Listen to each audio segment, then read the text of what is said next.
बिस्मिल्लाहिर्रहमानिर्रहीम। अस्सलाम वालेकुम, वेलकम टू माय चैनल दावत इस्लाम। मैं हूं आपका दोस्त शफकत अली ऑफिशियल।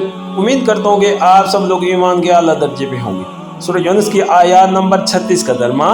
हकीकत यह है कि इनमें से अक्सर लोग माज क़यास व गुमान के पीछे चले जा रहे हैं, हालांकि गुमान हक की जरूरत को कुछ भी पूरा नहीं करता। जो कुछ ये कर रहे हैं अल्लाह उसको खूब जानता है।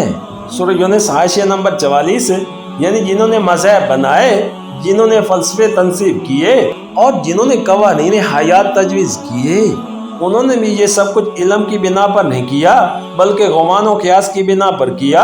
और जिन्होंने इन मजहबी और दुनियावी रहनुमाओं की पैरवी की, उन्होंने भी जानकर और समझकर नहीं बल्कि माज इस गुमान की बिना पर उनका इत्तबा इख्तियार कर लिया कि ऐसे बड़े बड़े लोग जब ये कहते हैं और बाप दादा उनको मानते चले आ रहे हैं और एक दुनिया इनकी पैरवी कर रही है, तो जरूर ठीक ही कहते होंगे।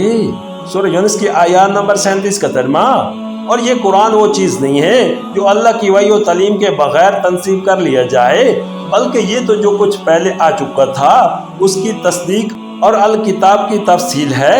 इसमें कोई शक नहीं कि यह फरमा रवाए कायनात की तरफ से है। सूरह यूनुस हाशिया नंबर 45, जो कुछ पहले आ चुका था उसकी तस्दीक है, यानी इब्तदा से जो असूली तालीमात अंबिया इस्लाम की मार्फत इंसान को भेजी जाती रही हैं, ये कुरान उनसे हटकर कोई नई चीज़ नहीं पेश कर रहा है बल्कि उन्हीं की तस्दीक और तौसीक कर रहा है। अगर ये किसी नए मजहब की बानी की ज़हनी ऐज का नतीजा होता तो इसमें ज़रूर ये कोशिश पाई जाती कि पुरानी सदाकतों के साथ कुछ अपना निराला रंग भी मिलाकर अपनी शान व इम्तियाज़ नुमाया की जाए।